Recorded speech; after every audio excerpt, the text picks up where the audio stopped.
శ్రీమాత్రే నమ. జయ గురు దత్తాత్రేయ నమ.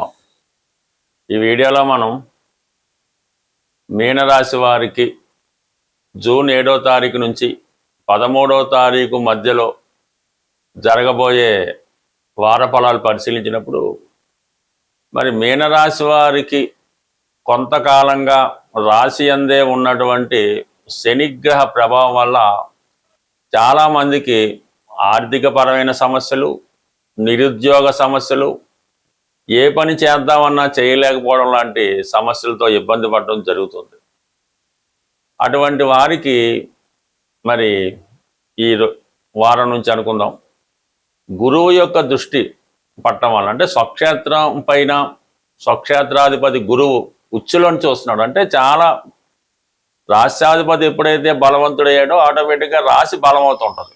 ఆ రాశిలో ఉన్నటువంటి గ్రహం కూడా మంచి ఫలితం ఇవ్వడం జరుగుతుంటుంది. ఉదాహరణకి ఇప్పుడు మీనరాశిలో శని భగవానుడు ఉన్నాడు. అది కామన్గా అది ఇబ్బంది పడడం జరుగుతూ ఉంటుంది జన్మశని ప్రభావం వల్ల. అయితే గురువు ఇప్పుడు ఉచ్చులోకి రావడం వల్ల ఆటోమేటిక్గా రాశి బలం పెరుగుతూ ఉంటుంది. అంటే వ్యక్తిగతంగా మీ యొక్క బలం శక్తి పెరగడం వల్ల శని భగవానుడు ఇబ్బంది పెట్టే సమస్యల నుంచి మీకు అవి తేలిగ్గా బయటపడడం జరుగుతూ ఉంటుంది. అదే గురువు బలహీనమై ఉంటే శని ఎక్కువ బాధ పెడతాడు, మీరు దాన్ని తట్టుకునే శక్తి కోల్పోతుంటారు. సో ఇప్పుడు ఎప్పుడైతే గురువు ఉచ్చులో ఉండడం, పైపెచ్చు మీనరాశిని వీక్షించడంతో ఇంచుమించుగా శని భగవానుడు మీకు ఎటువంటి కష్ట ఫలితాలు ఇవ్వకుండా కొంతవరకు మంచి ఫలితాలను ఇవ్వడం జరుగుతుంటుంది. తక్కువ కష్టంతో ఎక్కువ ఆదాయం ఇప్పిస్తూ ఉంటాడు. కొద్దిగా కష్టపడితే విద్యలో సక్సెస్ రావడం జరుగుతూ ఉంటుంది. ఈ విధంగా చాలా వరకు మీ సమస్యల నుంచి మీరు బయటపడడం జరుగుతుంది. ప్రధానంగా క్రమశిక్షణతో మెలుగుతూ ఉంటారు. అంటే ఒక బద్ధకం, ఒక బలహీనత, ఏదైనా చిన్న చిన్న అనారోగ్య సమస్యల నుంచి బయటపడి చాలా ఆరోగ్యంగా తయారవడం జరుగుతుంది. చాలా సాంప్రదాయంగా టైం టు టైం ఎప్పటి పని అప్పుడు పూర్తి చేయడం వల్ల ఆటోమేటిక్గా మీ జీవితంలో సక్సెస్ అన్నది దానికి అదే వస్తుంది.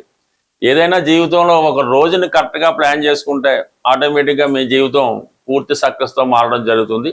అటువంటి సమయం ఇప్పుడు మీకు ప్రారంభమైంది. ఇక ప్రధానంగా కుజుడు ధనాధిపతిగా ధనస్థానంలోకి వచ్చాడు, భాగ్యాధిపతిగా. చాలా కాలంగా కుటుంబానికి దూరంగా ఉంటున్నటువంటి మీ తండ్రి గారు కానీ మీ పెద్దవారు కానీ మీకు సహకరించడం జరుగుతుంది. స్థిరాస్తులపైన భూములపైన ఆదాయం పెరుగుతుంది. కుటుంబ సభ్యులు కూడా చాలా యాక్టివ్గా పాల్గొంటూ కుటుంబ సభ్యులకి పరిష్కారం చేస్తుంటారు. అంటే ఏదో కుటుంబంలో ఒకరికి ఉద్యోగం రావడం వల్ల, వారి సంపాదన పెరగడం వల్ల మీకు ఆటోమేటిక్గా కొంత బడ్డీని తగ్గుతూ ఉంటుంది. అలాగే కుటుంబ సభ్యులకి వేరే చోట ఉద్యోగం రావడం వల్ల వాళ్ళు ఇది విద్య కారణంగానో పెళ్లి కారణంగానో దూరం వెళ్ళడం వల్ల మీ కుటుంబంలో ఉన్నటువంటి టెన్షన్స్, కొంత ఇబ్బందులు తగ్గుతూ ఉంటాయి. మొత్తం మీద ఆర్థిక పరంగా అనుకూలంగా ఉంటుంది. మీ వాక్చాతుర్యం పెరుగుతుంది. కుటుంబాన్ని కంట్రోల్లో పెట్టే ప్రయత్నం చేస్తారు. ఇక రవి 3వ స్థానంలో ఉన్నాడు. అంటే మంచి మిత్రులు ఏర్పడుతూ ఉంటారు. ప్రభుత్వాధికారులు సహకరిస్తారు. చేసే ప్రయత్నంలో వేగం పెరుగుతూ ఉంటుంది. ఇక 4లో ఈ బుధగ్రహం స్వక్షేత్రగతుడే ఉండడం వల్ల ఇది విద్యార్థులకు చాలా అనుకూలంగా ఉంటుంది. అలాగే సప్తమాధిపత్యం కూడా బుధుడికి రావడం వల్ల ఈ గృహంలో కొంతవరకు భార్యాభర్తల మధ్య అన్యోన్యత ఏర్పడుతుంది. పరస్పరం ఒక్కొక్కరు అర్థం చేసుకుంటారు. ఒకరికొకరు అన్యోన్యంగా ఉండే ప్రయత్నంలో కుటుంబ జీవితం ఆనందంగా సాగే అవకాశం ఉంది. ఇక ప్రధానంగా 5లో శుక్రగ్రహం ప్రవేశించడం, అలాగే గురువు అక్కడ ఉండడం, ఇది ప్రేమికులకు చాలా అనుకూలంగా ఉంటుంది. ఎవరైతే ప్రేమ వివాహం చేసుకుందాం అనుకుంటారో, మీ మనసులో ఉన్నటువంటి మాట, మీ అభిప్రాయాన్ని అతల వారికి తెలియజెప్పాలనుకుంటున్నారో అటువంటిది ప్రేమికుల యొక్క కలలు నిజమయ్యే అవకాశం ఉంది. అది వివాహ విషయంలో కూడా నిర్ణయం రావడం జరుగుతుంది. అలాగే మీకు ప్రధానంగా సంతాన విషయంలో ఏదైతే కొంతకాలంగా ఏ కారణం వల్ల అయితే సంతానం కలగడం లేట్ అవుతుందో అటువంటి వారికి కంప్లీట్గా ఈ సమయంలో, అంటే అక్టోబర్ నెలాఖరు లోపల పిల్లల కొరకు ప్రయత్నం చేస్తున్న వారికి 100% కాదు 1000% కూడా సంతాన యోగం కలిగే అవకాశం ఉంది. చిన్న చిన్న దోషాలు లాంటివి ఏమన్నా పరిష్కారం చేసుకుంటే దైవానుగ్రహంతో సంతాన భాగ్యం కలిగే అవకాశం ఉంటుంది. సో ఇవన్నీ మీనరాశి వారికి చాలా వరకు ఈ జన్మశని ప్రభావం నుంచి బయటపడి మిగతా గ్రహాలన్నీ అనుకూలించడం ఒక ఎత్తు అయితే, మరి ఇప్పుడు గ్రహాలన్నీ కూడా 6, 12 రాశుల మధ్య ఉండడం వల్ల, వ్యయస్థానంలో రాహు ప్రభావం వల్ల ఎవరైతే మిమ్మల్ని చెడ్డదారిలో ప్రయాణించేలాగా ప్రోత్సహిస్తున్నారో, వారు అవసరాలు తీర్చుకోవడానికి మిమ్మల్ని ఉపయోగించుకుంటున్నారో, అవతల వాళ్ళని మీరు కొద్దిగా దూరం పెడితే మీ జీవితంలో సక్సెస్ అన్నది తిరిగి ప్రారంభం అవుతుంది. సాధారణంగా ఈ గోచారంలో గ్రహాలు సంచరించినప్పుడు వారి యొక్క స్వక్షేత్రంలో కానీ లేదంటే ఉచ్చక్షేత్రంలో కానీ లేదంటే కొన్ని ప్రత్యేకమైనటువంటి స్టేటస్లు ఉంటాయి.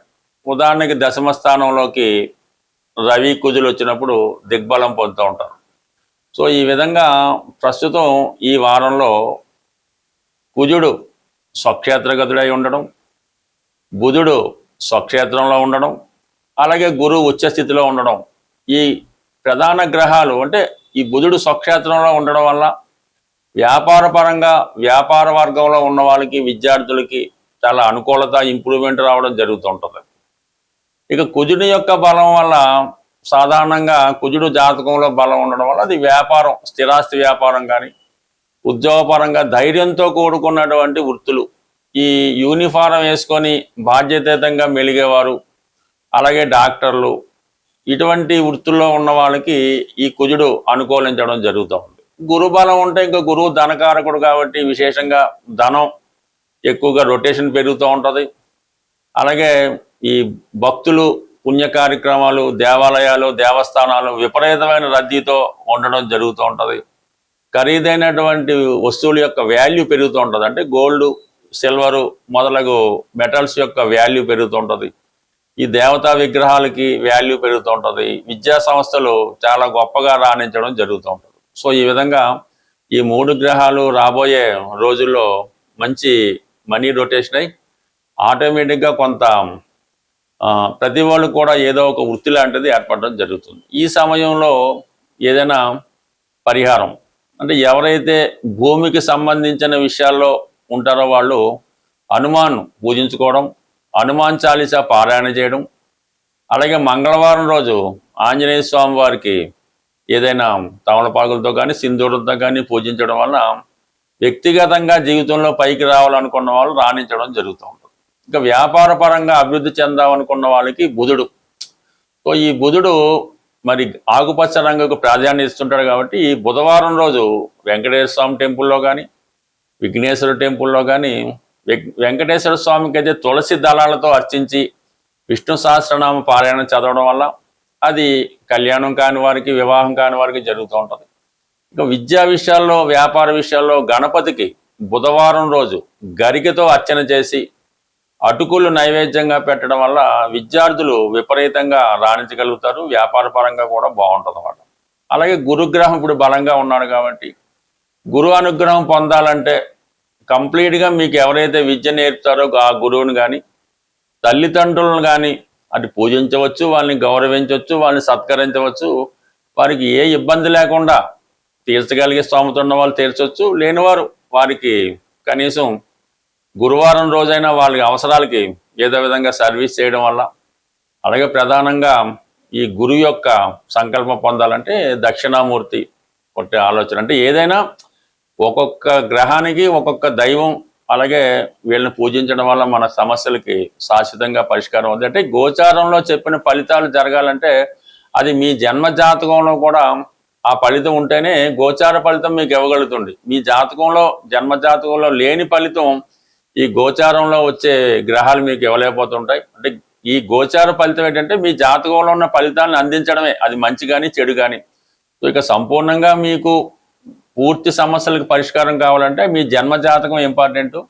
దాని ప్రకారం ఎవరైనా జ్యోతిష్కులను చూపించి తగువేదండి పరిహారం, అంటే మీకు మీరు చేసుకునే పరిహారం మాత్రమే ఈ కలియుగంలో వర్కౌట్ అవుతుంది తప్ప మీ తరపున ఇంకెవరు పరిహారం చేసినా అది 100కి 100 ఉపయోగం అయితే ఉండదు. ఏదో 5% 10% ఉపయోగం ఉంటే ఉండొచ్చు. ఏదైనా మీ యొక్క సమస్యల్ని మీరే మీ వ్యక్తిగతంగా చేసుకుంటేనే ఆ సమస్యకి పరిష్కారం దొరుకుతుంది. స్వస్తి.